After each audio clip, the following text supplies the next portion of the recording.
Please welcome a true innovator, an icon of our time, Steve Wozniak.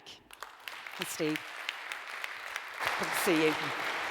Good to see you, Steve. Have a seat. Steve, we are very, very happy to see you, and I had the honour of having dinner with you last night as well, so it's a double whammy.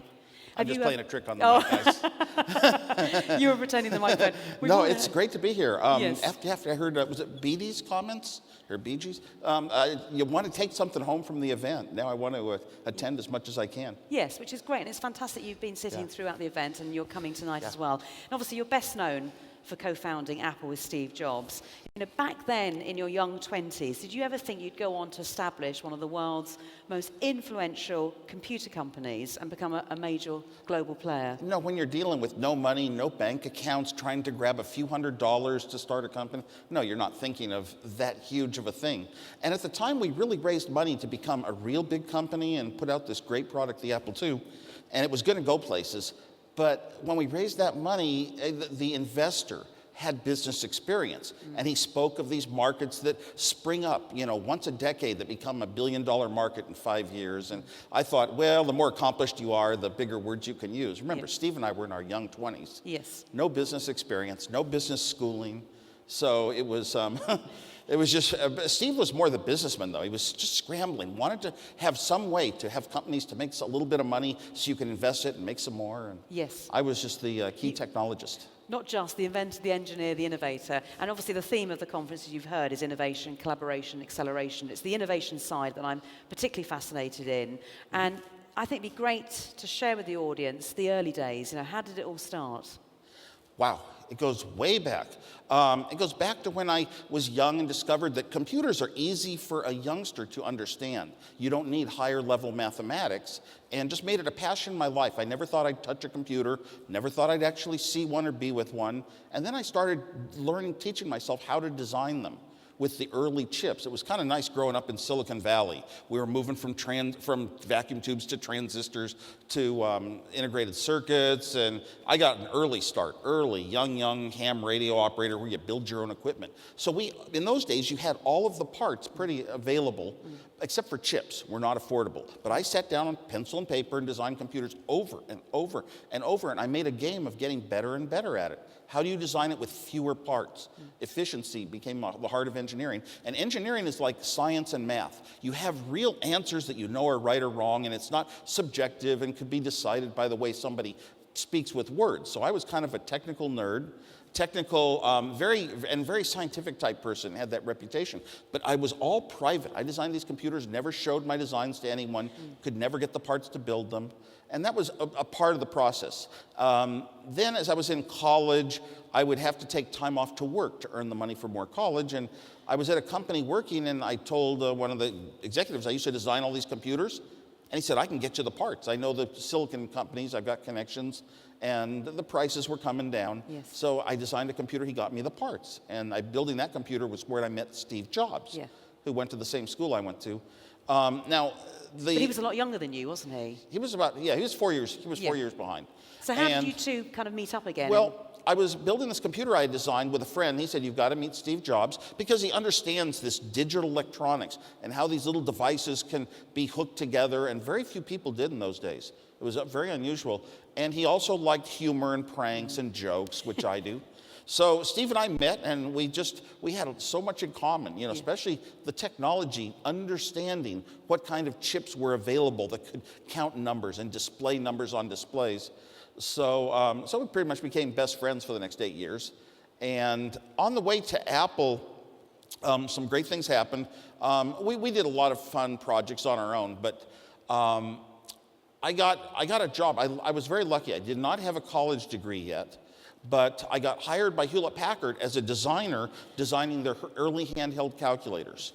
And it's really great that they interviewed me and realized I could do the work. I didn't need to have certain degrees and credentials. By answering questions, they knew I was a great designer. So I had this great job, but I loved engineering so much.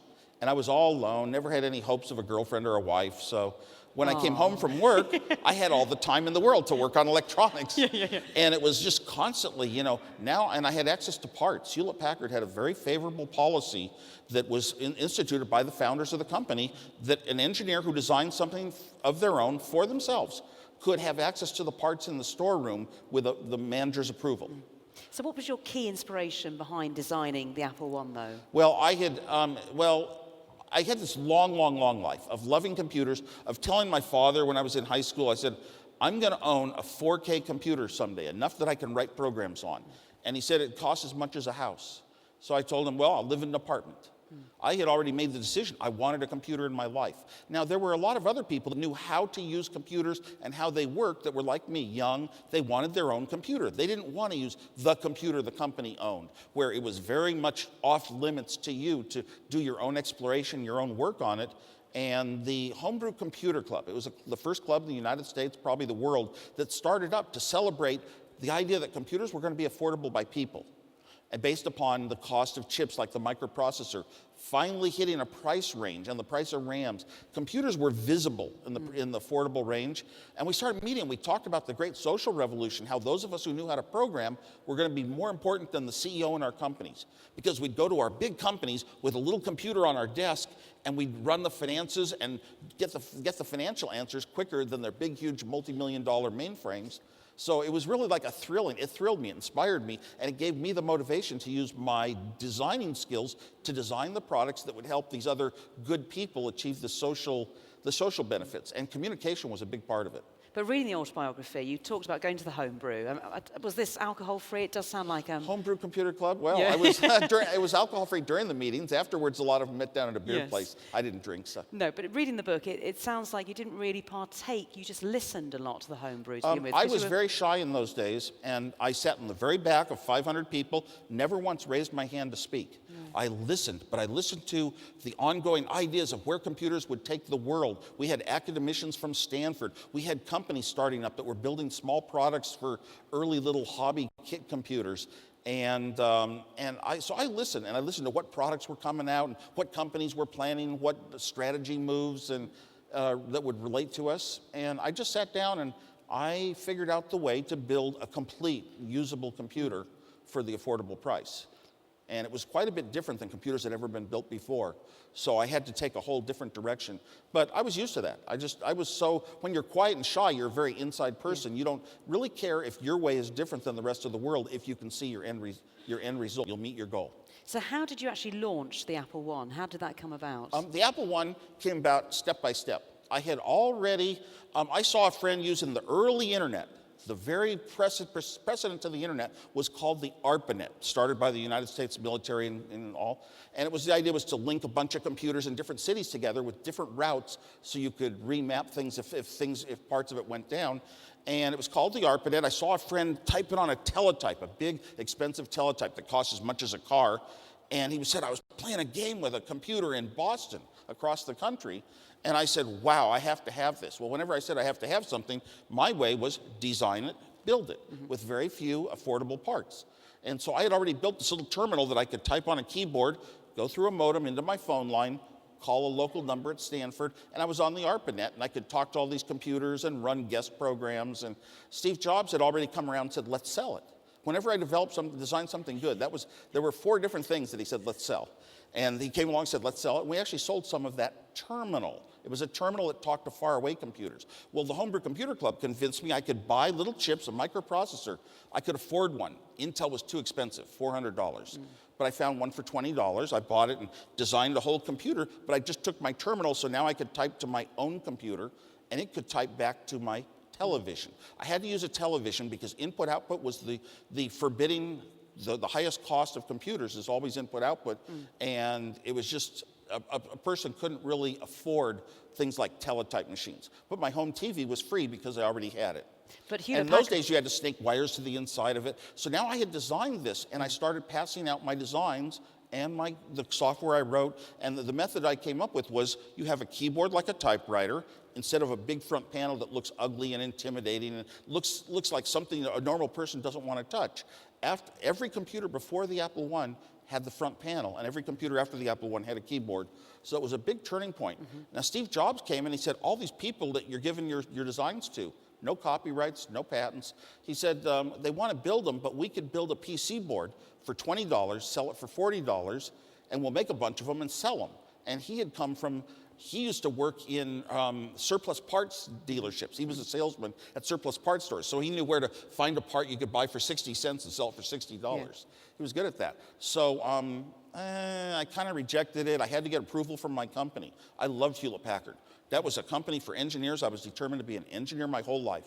You don't have to move up the management chain. You can work till you're old. At Hewlett-Packard, it was a company founded by engineers. They respected engineers. Engineers came up with the ideas for the next products. So I'm going to work at Hewlett-Packard, and I impeached them. I wanted them to build these machines I described. Yes. For $800, you could type on it, and you could run programs up on your own TV. But they turned you down, didn't they? They turned me down 5 times. But they turned it down for good reasons. The corporate culture of Hewlett-Packard, the kind of products that they built and were known for, they saw that what I had was incredible. When they saw the Apple II, they said it's the best product we've ever seen. But they couldn't build it as a Hewlett-Packard product because they couldn't build a product that was fanciful, fun, all these home type things. They had to be professional for engineers and expensive and very, very formal. And it just didn't fit what I was doing. So they turned me down. And now Steve Jobs and I went into business, named it Apple Computer, just to sell these PC boards for $40. And very shortly, the local store said, we want to buy completely built computer boards for $500 each.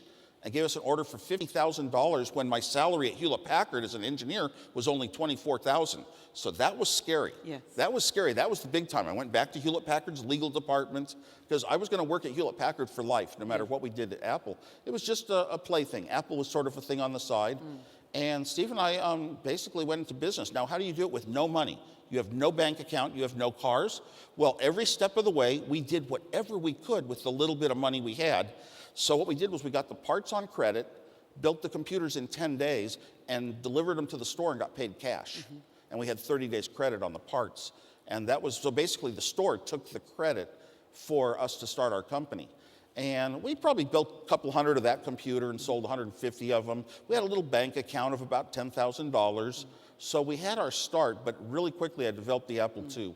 And that was the one that we knew was going to sell huge, huge amounts of quantity of computers and money and everything. Well, you talk about the Apple II, but when you read iWoz, you do come across as that accidental entrepreneur because obviously you're the innovator, the engineer, the brains behind it, and Steve Jobs was quite clearly the person out there doing the deals. Yeah, for both the Apple I and the Apple II, we had the whole product. I had conceived it, developed it, done every bit of the hardware, the software, writing a computer language, doing every bit of the work. I don't know how I did so many different tasks. When you look back now, it's incredible, really, isn't it? But there is a misconception that you didn't do all of that, and I know you've put the record straight in your book. But just interesting about forming a company with Steve Jobs and raising the money and then getting Apple II underway. Raising the money was very difficult because with the Apple II, we had a computer that we couldn't afford.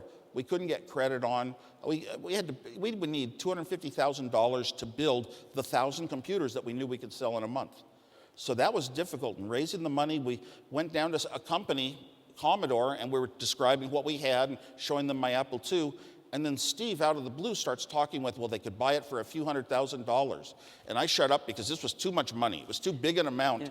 And I was just scared. I mean, good Lord, I designed this thing in half a year, Yeah. And we'd get jobs, and we would have stock in the company and everything. And they turned us down. Another company turned us down. The venture capitalists turned us down because we didn't speak business talk well. And introduced us to an angel, and he was an accomplished person who had a stock option in Intel, and he had wanted to look around for investments in electronics, and he was favorable to computers in the home. And you're something talking about he had thought about also, Mike Markkula. And he joined us, put the money in as a third equal partner to Steve and I. You never hear about him because he didn't come from the early starting with absolutely nothing in a garage. But he was very instrumental because he provided the guidance, the mentorship to basically train us. And when we started, we were lucky that we did have good people in the roles that the company needed. A really good president who just made sure that everybody was getting their work done and that the right things were being attended to. Steve Jobs was learning to basically run every single department of any company. It was kind of a random definition of his job, but he was sort of like the spirited leader. And I was clearly the engineering, the digital engineering. But when you think about Mark from Intel, if that venture capitalist hadn't put the two of you in contact with him, the story could have been so much different. Do you think Mark is a bit like a fifth Beatle in a way? He's been unrecognized over the years. I think he feels he's a little unrecognized, but I don't think he minds it. He's done okay. He's done okay. He's done okay, and he actually joined us. He ran our marketing, which is what he had done at Intel. So he ran our marketing for a few years. He became a CEO of Apple for some period of time, chairman of the board for a very long time.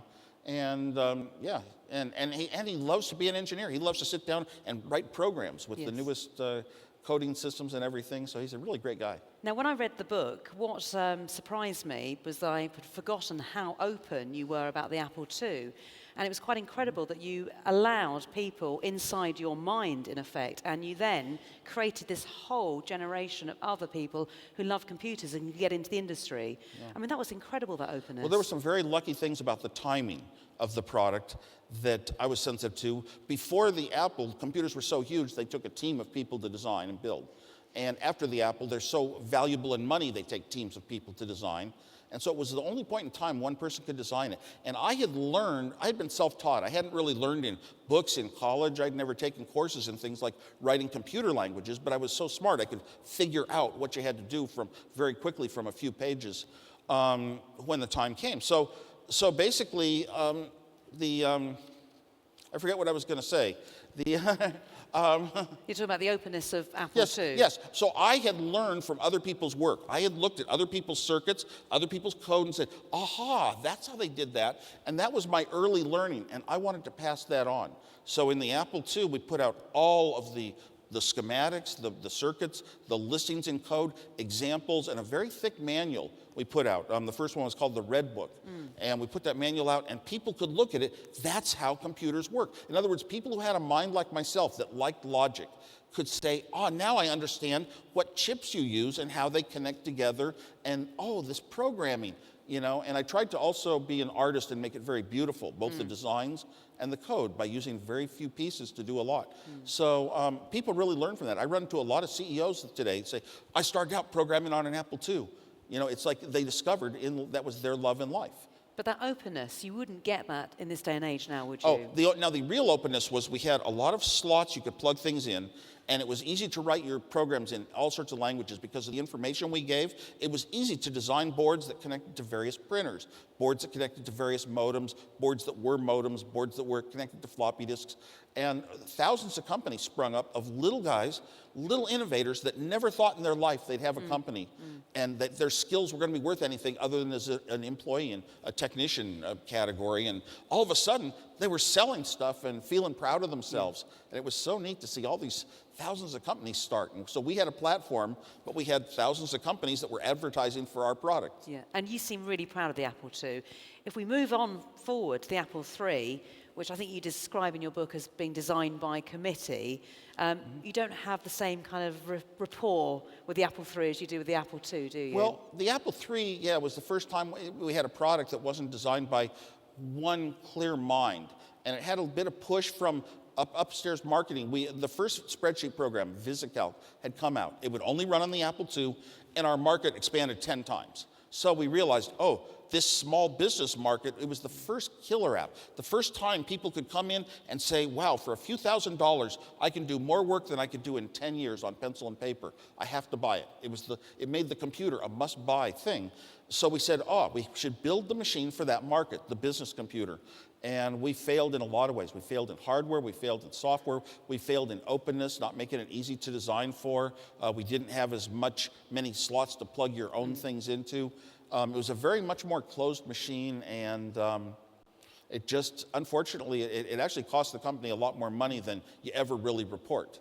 And by that stage, the company had got a lot bigger as well, so that hands-on approach. Well, the Apple II was just expanding throughout the world and bringing in such huge revenues that even though every employee in the company was forced to have an Apple III on their desk, and all the projects were Apple III projects, and the only guy working for the Apple II was the guy reprinting the price list. It was pulling in all the huge revenues that were, driving our company. So we got through the Apple III. We went public at that time, and the expectations for the Apple III were so great. We had a great public offering, one of the greatest of its time, I think. Absolutely. And then we started looking. Steve Jobs was always a bit paranoid. He was always thinking, oh, the competition is going to be right breathing down your back. We've got to move quicker than them. And, we have some fine people and some fine teams. And a small team in a small company like Apple can outperform a small team in a company like IBM, if you're good enough. And that's what led us to, we had influence from the outside. A guy named Jeff Raskin introduced us to the idea that one computer can calculate, another computer can calculate. They can both do equal amounts of work, but if you put a lot of effort into the software on the second computer, it can be very easy for somebody who's never used a computer in their life to get some benefit from.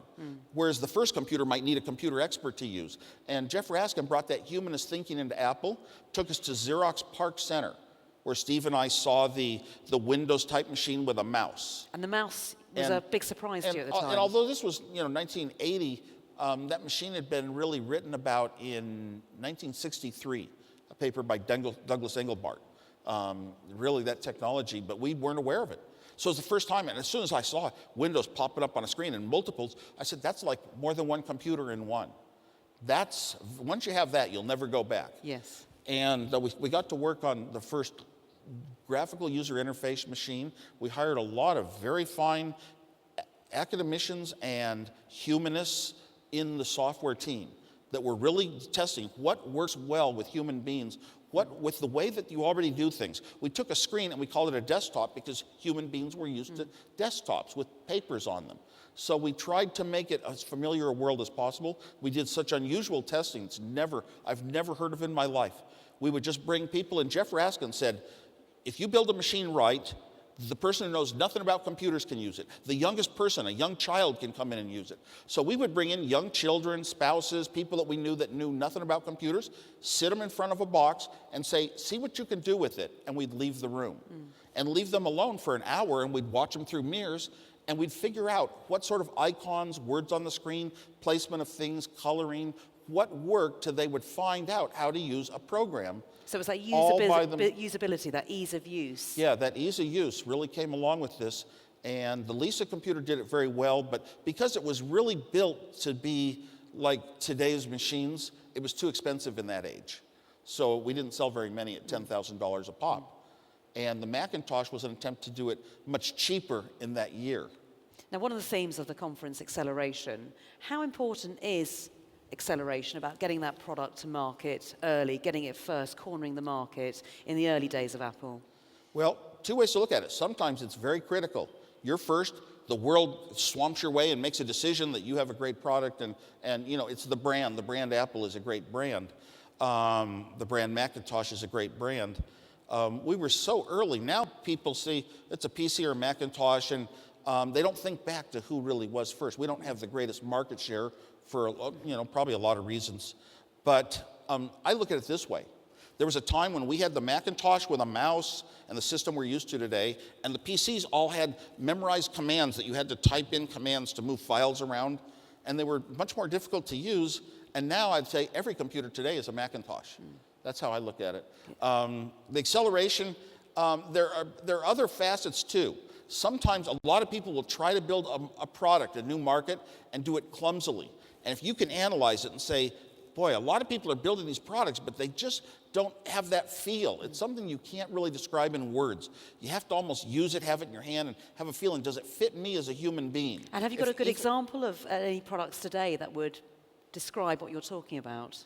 Well, of course, the ones from Apple, the recent ones, the iPod and the iPhone, are just like the iPod. There were a lot of music devices being built all over the world, and I traveled the world a lot, and I bought every one I could, and I had some that were RAM-based, and some that were media-based, and some that were the mini discs. And when the iPod came out, it just sort of found the right formula and worked so well with my hand, I didn't really have to think. It was a pleasure to use. And so there's nothing wrong with the equipment that you use in daily life, even for work. There's nothing wrong if it feels good. I enjoy this. And that's what makes people fall in love with your products. An iPod really does embody that openness of Apple, doesn't it? And we've always been very hot on style, and that comes largely from when we came out with the Apple II, Steve Jobs took on the project of designing a case that would be attractive enough to put in a person's home, but called a computer. And so he continues to emphasize the design, the quality, the style of all the products, that a little bit of money really goes a long way in that regard. Now, over the years, when I've interviewed quite a few different business leaders and you ask them the question, who do you most admire in business? Often Apple comes up time and time again. So what do you think it is about those other companies that want to emulate Apple? Why are they so special? Wow. And a lot of them really miss the formula that are trying to. It's not very easy, and it's actually not cheap to do a lot of the things the right best way. Today, the products are a product, your love for a product like Apple's almost always comes down to very small, convenient size, and things are positioned well and all this. So it's manufacturing technologies have taken over the world. Ways to have fold-in chips and get the most electronics in, but in the smallest space. That's a large part of it. So a lot of companies have that trouble. I know Google is probably the company I would say that stands out right now as probably the closest to Apple in its philosophies. It has a lot of philosophies that we started with when we were young too. You only do good, and the employees have a lot of free time to work on their own projects, and that's where Apple came from, out of Hewlett Packard actually. So apart from Google, who else would you admire? Google. You look at some of the social networking sites, and there have been just dozens and dozens of them, and a couple pop to the top, and Facebook and MySpace. And Facebook, I was talking to one of the early founder investors, and he was talking about how it's the little nuances, tiny little details, spending so much time to getting them absolutely perfect. And you'll work very late into the night to just get every screen looking right, and then it will feel right to other people if you are representative. So you first of all got to design products that you love yourself. You want to be a user. You have that passion. I want this to be the best thing I could ever use. Another thing that comes out though is if you are kind of a key developer, designer in charge of a product, and you want it to represent yourself. In other words, as good as that product looks to others is how good you look. And you really want it to be that perfect. Even things that a user won't see, you want it so perfect, like an artist. That makes great products. Now, technology has changed beyond all recognition. Why do you think is technology so important to the way we conduct our lives and business? Yeah, clearly we conduct everything we do today with the computer. You realize how much effort it would take or be impossible to do the same amount of work without the computer. But that was really a result of Moore's Law. The fact that we had developed this integrated circuit technology and the technology of digital electronics in a fashion that was going to decrease in price 1 billion times in our lifetime. A lot of people look at other markets and they say, maybe there's some alternative energy technologies and they're all going to come down in price, but nothing's going to come down 1 billion times over our lifetime.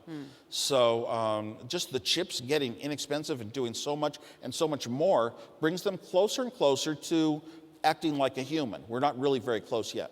And how about your views on the technology models of the future? If you take Google, who I know you already admire, Apple and Microsoft, they all follow, don't they, very different models. Google stands for everything is free and you make your money on advertising. Apple's all about being owned inside and you make money possibly on the devices and the content, whereas Microsoft is about making money on the software and the game. So out of all of those, which business model do you prefer as the way ahead of going forward? Well, I may be sort of a traitor in Apple, but I prefer the open philosophy that we started the company with. And Bill Gates went to IBM and he said, look at the Apple II. It's so open. Anyone can attach their own devices to it and grow from it, and that IBM should do that. Build the hardware open and leave the software and the operating systems to other people. Of course, Microsoft's operating system was closed. You couldn't attach it and do your own versions and modify it and all that stuff.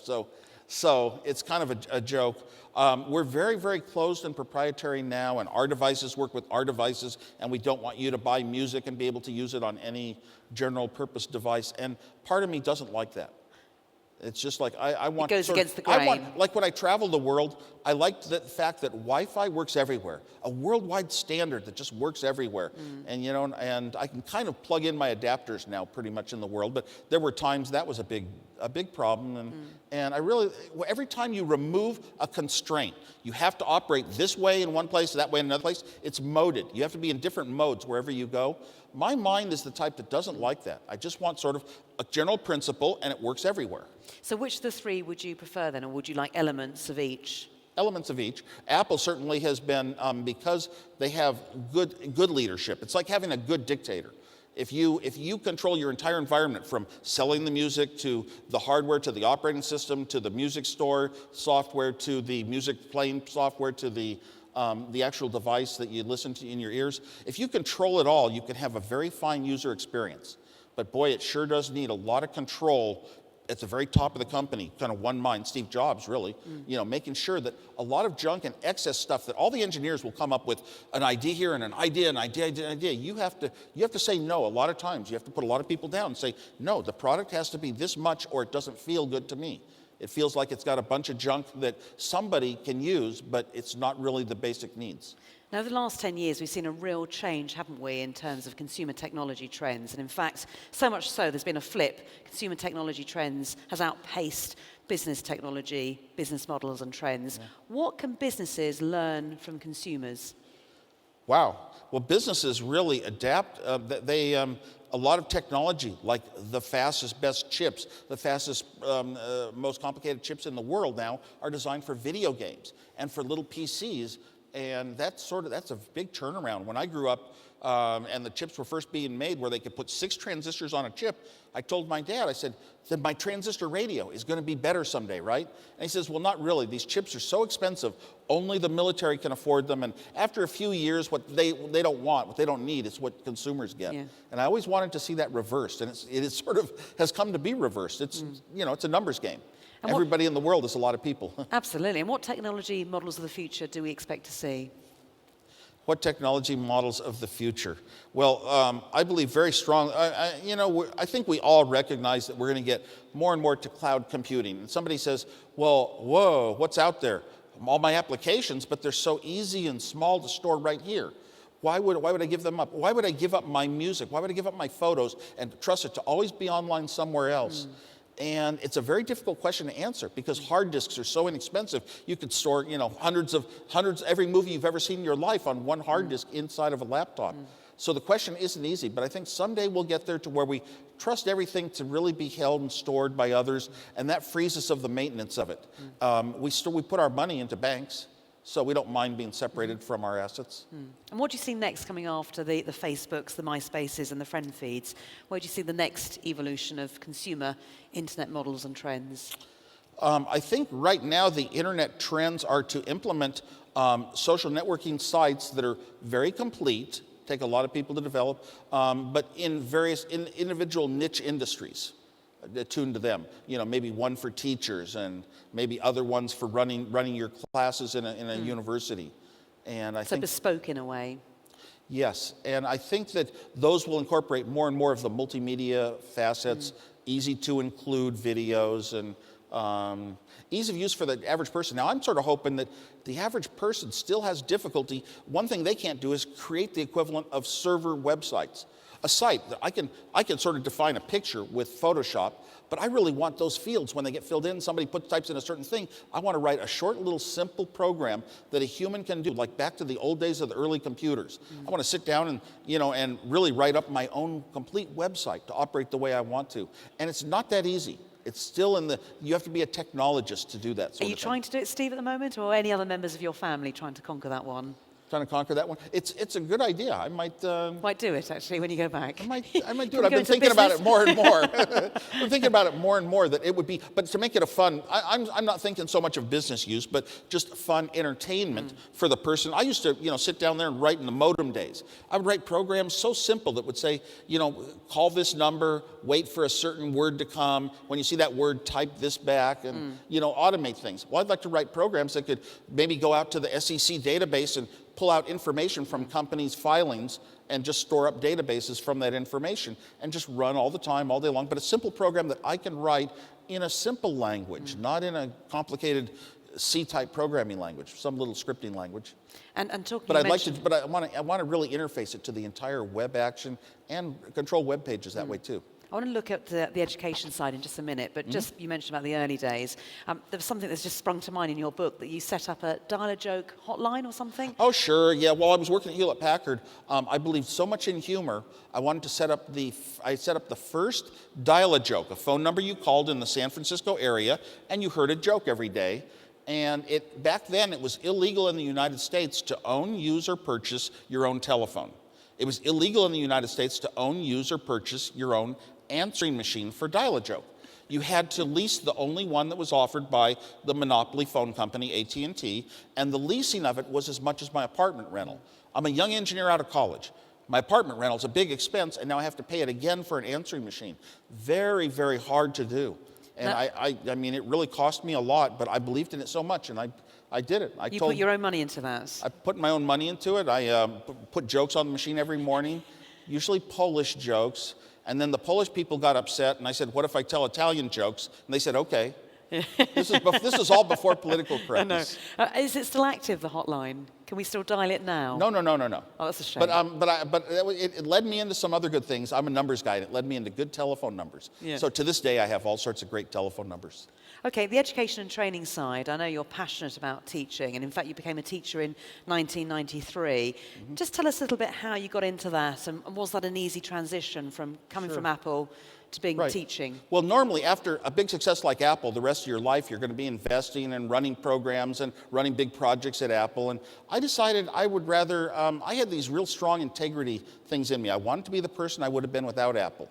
So I did things like I went back to college and got my degree, which is something I would have done if Apple had never happened. Mm-hmm. And I had told my dad when I was about 12 years old, 11 years old, that someday I'm going to be an engineer, and then after that I want to be a 5th grade teacher, which is 10, 11-year-old kids. And I wanted to my whole life. I paid a lot of attention to it. I really wanted to be a teacher. I thought that was one of the most important things you can do in life. So I actually, I was donating computers to all the schools back in those days. And if you came from the computer industry, it was a thing you would do. And I thought, well, giving money when you have money is like meaningless. You have to give your own time if you really believe in something. So I started trying to teach, and then I thought, you know, maybe I can get these kids excited about school that would have dropped out. And I had experience with one close friend of the family, a goddaughter of mine, and kind of recovered her in school. And I thought, I want to bring that to others. So I started teaching, and I wound up teaching classes of 5th graders, classes of 6th to 9th graders, classes of teachers all at the same time. So 7 days a week, I was busy every day writing my own lessons and then teaching in the afternoon. Was that scary for you, though, that transition from not teaching? Was that a scary time for you? No, but I didn't know if I could teach.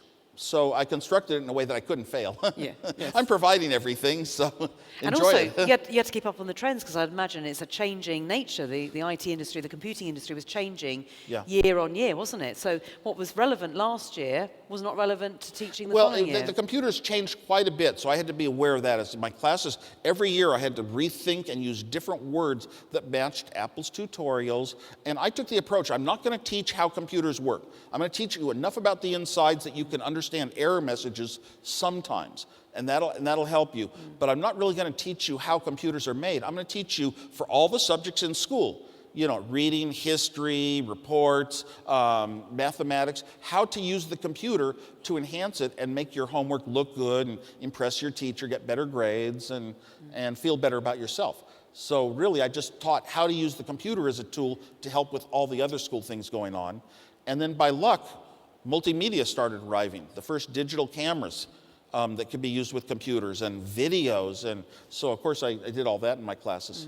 Because anything that a child can understand and is fun makes the experience more worthwhile, and the computer more important as a part of their life to do the real work. Steve, I'd like to hear your views on some countries.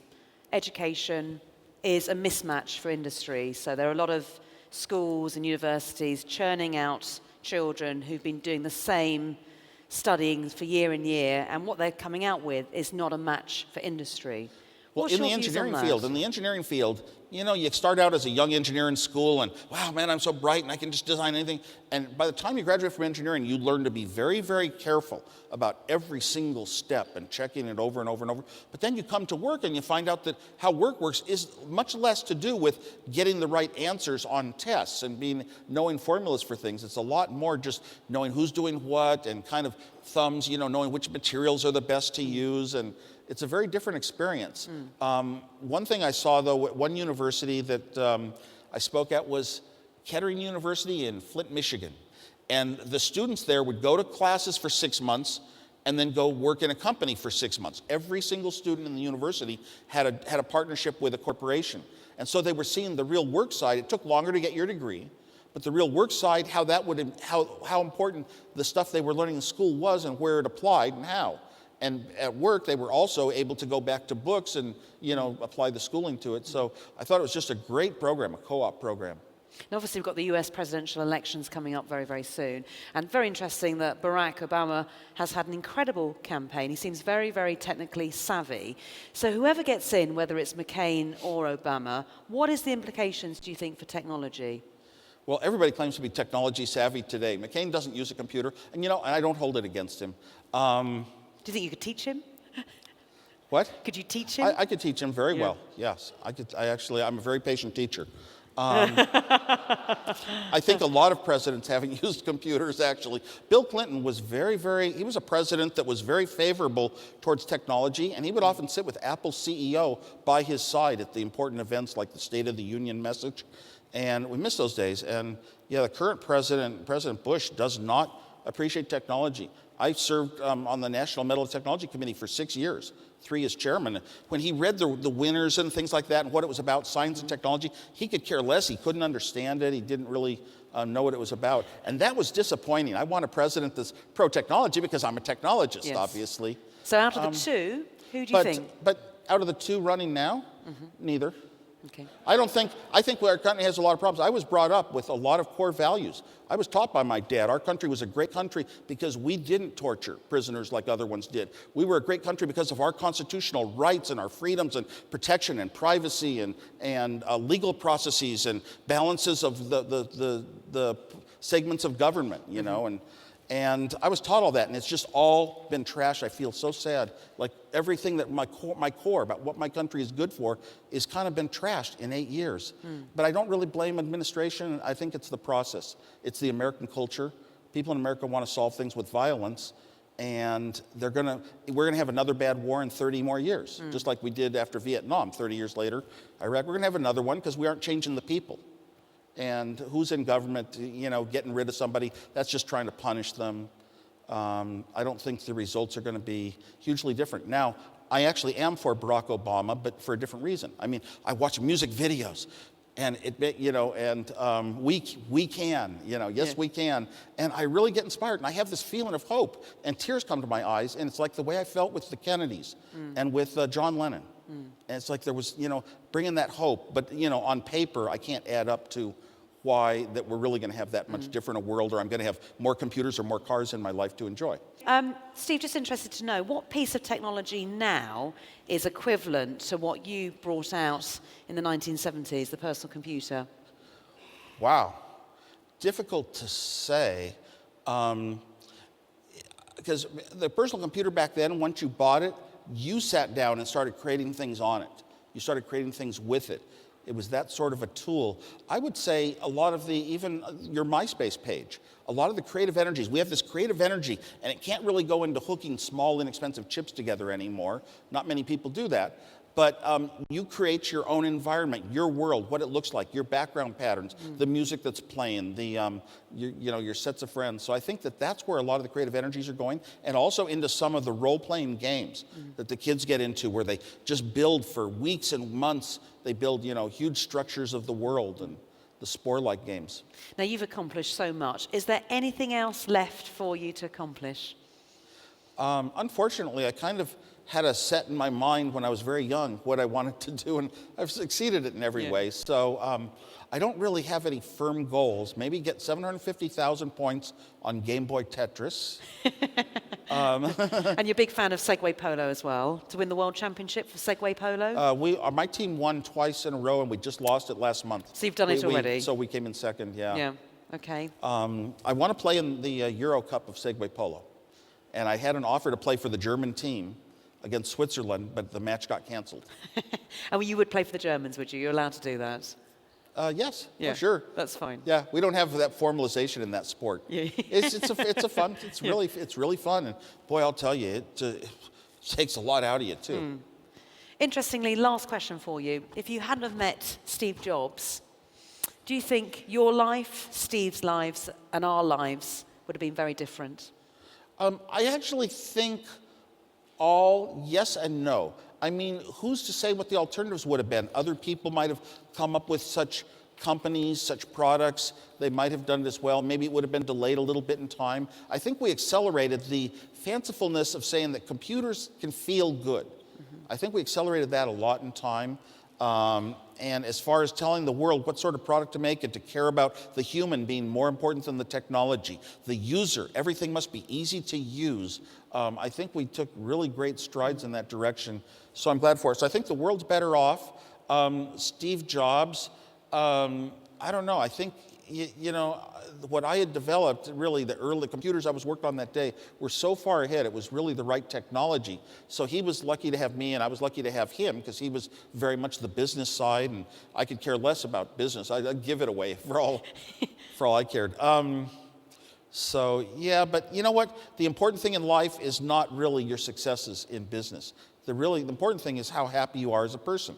And if you laugh every day and joke, and another person is very serious and always getting the business corrected and this and that, well, I'd rather die the guy who just was on the street with no money, laughing and joking. So, and I had the keys to my own happiness when I was 20. So I had my formulas for a nice, peaceful head. So really, I was just guaranteed to be happy and successful no matter what happened. Now, Steve, you're going to be outside signing your book, your autobiography. Everyone can meet you over coffee and again tonight as well. But ladies and gentlemen, the one and only Steve Wozniak. Steve, thank you. We're going to leave now.